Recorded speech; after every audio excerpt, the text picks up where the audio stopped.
Ich liebe, also die Sowjetunion ist meine Heimat und ich liebe sie natürlich so, wie sie war.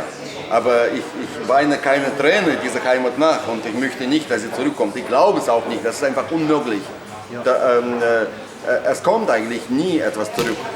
Das liegt eben an der Vergänglichkeit der Menschen und der Natur.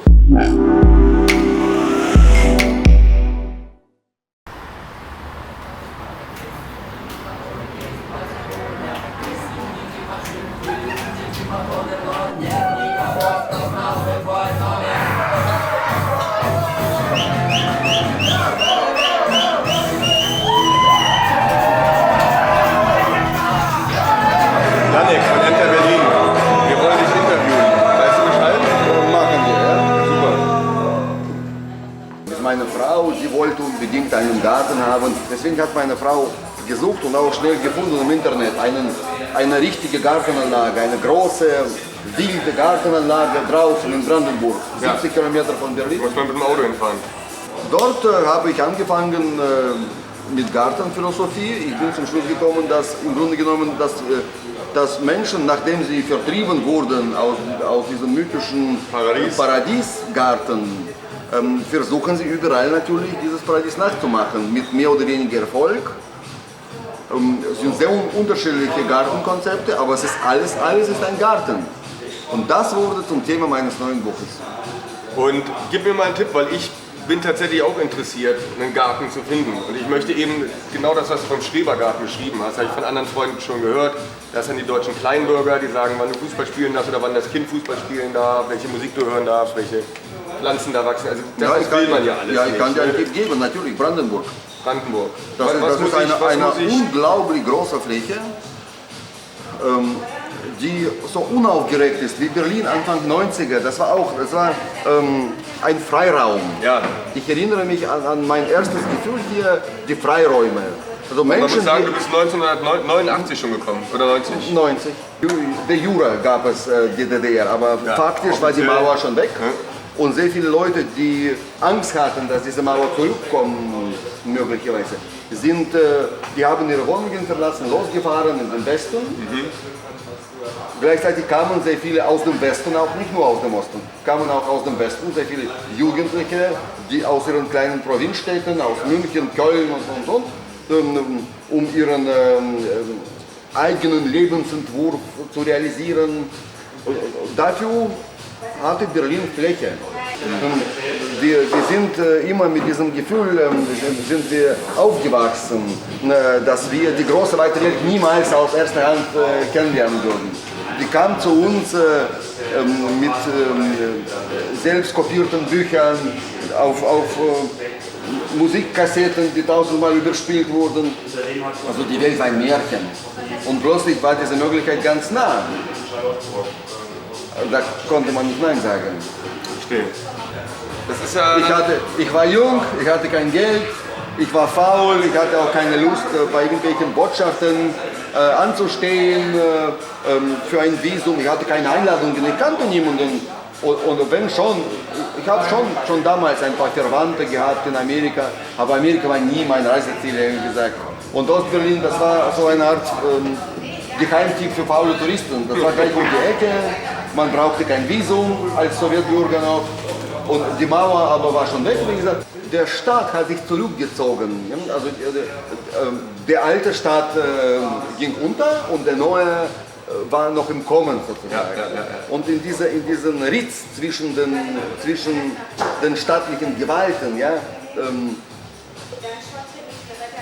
flossen sehr viele Menschen, brachten unglaublich viel kreative Energie mit und daraus ist eine große Geschichte entstanden, also Berlin von heute. Das war ein ganz kleiner Moment in der Geschichte, wie du beschrieben hast. Der alte Staat war implodiert, die Polizisten wussten nicht, jetzt kommt die Wiedervereinigung, werden wir weiter beschäftigt, die halten Fokus. Es war ein bisschen Anarchie möglich. Ich glaube, dass das passiert nicht oft in der menschlichen Geschichte, so etwas. Ich habe es zweimal erlebt. Ja. Einmal ist meine Heimat, ein großes Imperium, untergegangen, auch so von heute auf morgen. Wann war der Moment in der Sowjetunion, wo du sagen würdest, das war auch da war das zwischen Gorbatschow und Jelzin dann, oder? In den späten 80ern hat es angefangen, wo der Staat so an der Stelle trat.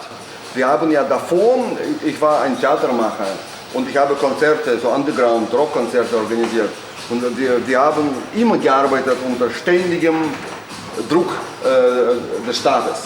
Na gut, in Theaterwerkstatt war die Auswirkung des imperialen Zusammenbruchs, dass alle wegfuhren. Plötzlich hatten sie Einladungen aus allen möglichen Ländern, aus Amerika, aus Österreich, aus Kanada. Ich saß beinahe allein dann in diesen Büroräumen. Überall flogen irgendwelche Zettel durch die Gegend aus der Buchhaltung. Und das Fenster in der Buchhaltung war zu, wo wir normalerweise einmal im Monat das Geld bekommen konnten. Da merkte ich, es passiert was, alles kommt in Bewegung. Es hatte dann 1990 gab es eine russische Punkband, Pogo, die hat hier getourt. Die habe ich damals gesehen, die haben Tapes verkauft. Ich weiß nicht, ob die in Russland überhaupt bekannt waren, aber die haben mir so einen Eindruck gemacht. Und ich fand dann auch so, wenn Punkrock 1975 in New York war, 1977 in London und 1980 dann irgendwo in Deutschland und dann war das irgendwie, hatte ich das Gefühl, dann 88 gleich in Moskau, aber jetzt mit Pussy Riot und so weiter, kannst du mit diesen einfachen Mitteln des Punkrock da noch eine Provokation, eine relevante Provokation, immerhin sind die Frauen eingesperrt worden, das ist ja, muss ja Relevanz haben dann. Wo hier keiner, also wenn sie jetzt in den Berliner Dom gegangen wären und hätten gesagt, Pussy Riot hat sehr politisch gespielt in der Kirche. Also unsere Punk, das war gut, das war höchstens Ruhestörung im Grunde genommen. Das hat niemanden groß interessiert. Die größte Punkband in der Sowjetunion, das waren automatische Befriediger aus St. Petersburg. In Moskau gab es Judo Judo, die kannte ich sehr, also ich kannte beide eigentlich. Gut, die Moskauer besser, weil ich selbst aus Moskau stamme. Und automatische Befriediger, also Menschen, die sich die Flaschen auf den Kopf hauten auf der Bühne. Der Sänger war der Sohn eines KGB-Offiziers, der hat diese Musik von seinem Papa bekommen.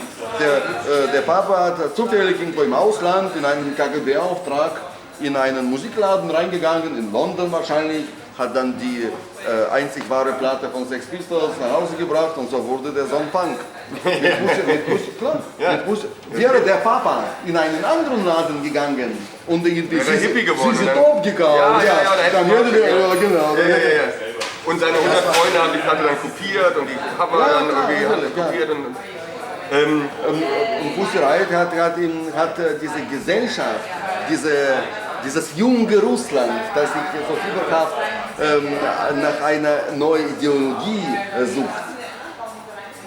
Pussy Riot hat diese pubertierende junge Gesellschaft an einem sehr zarten Glied irgendwie an den Eiern gepackt. Und auch die Gruppe um sie rum, Woyner, die ganzen Aktionen von Woyner sind ja fantastisch. Ne? Also dass man mit diesen Mitteln, mit so ganz einfachen Happening-Performance-Kunstmitteln, wenn man die Eier hat, das zu machen, das sind ja wirklich, also das sind ja Anarchisten par excellence. Ja, Helden, die glauben ja wirklich an die Anarchie. So. Also ich Gänsehaut, wenn ich daran denke. Also ich hätte mich nicht angelegt mit diesem totalitären Staat. Also da habe ich Angst vor. Ich finde auch, dass es lohnt sich nicht. Die Welt ist groß, fahr doch irgendwo hin. Das Leben tritt an der Stelle und das Leben fängt nur dann an, wenn du auf Reisen gehst. Aber das ist normal, weil die Menschen, ich habe das übrigens in meinem neuen Buch, das übermorgen erscheint, auch am Anfang geschrieben, dass dieser Migrationshintergrund im Grunde genommen alle Menschen haben. Die werden ständig vertrieben aus dem Ort, wo sie sich wohlfühlen, sei es nun Muttersbau oder Elternhaus oder ihre Heimatstadt, ihr Land. Das ist auch normal. Klar, man hat die Eltern zu lieben und zu ehren, aber man bleibt bei den Eltern nicht ein Leben lang in der Küche. Und dann nach einer Zeit fängst du auch wieder an, so Rückprojektionen auf diesen quasi paradiesischen Zustand zu machen, der vielleicht gar nicht so paradiesisch war. Also wenn man heute guckt in Russland, wie eben auf die 80er Jahre geguckt wird heute, dann erscheint das ja geradezu paradiesisch. Also es wird ja wieder schön gemalt. Die Menschen haben einen sehr kurzen Gedächtnis. Die leben auch tatsächlich in einer sehr unbeständigen Welt. Die verändern sich jeden Tag. Die Menschen verändern sich vor allem. In einem Tag denken Menschen etwas vollkommen anders und sie haben schon vergessen, was sie gestern gedacht haben. Ihre Erinnerungen, alles in dieser Welt geht sehr schnell kaputt.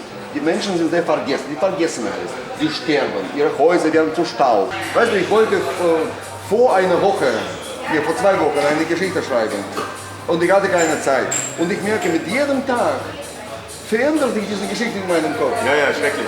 Und sie wartet nicht unendlich darauf, in einem Moment, wenn der Moment weg ist. Ja. Wie die Katze läuft sie weg und verschwindet in den Ritzen der Zwischenzeit und dann ist sie weg. Das Einzige, was bleibt, das sind die Geschichten, die ich oder ein anderer aufgeschrieben hat. Und nur das Aufgeschriebene, das bleibt dann. Vorausgesetzt, es wird so spannend und interessant geschrieben, dass die nächsten Generationen auch noch Lust bekommen, das zu lesen und weiter zu erzählen. Und dass der Deswegen Inhalt das auch hergibt. Du kannst jetzt alles in diese 80er Jahre interpretieren und wenn du mit sich selbst ehrlich bist, dann werden die 80er Jahre dein eigenes Werk sein. Das Geschriebene, nur Geschriebenes ist Wahres. Und deswegen schreiben die Menschen auch weiter Bücher. Ich habe das Gefühl, dass das eigentlich der einzige Sinn ist dieser Existenz. Also dieses ständigen Drehs um die Sonne herum. Das muss so Geschichten hinterlassen, die vielleicht als eine Art Gute-Nacht-Geschichten dem Gott dienen. Auf jeden Fall hat er großes Interesse daran, dass es weitergeht. So ist es.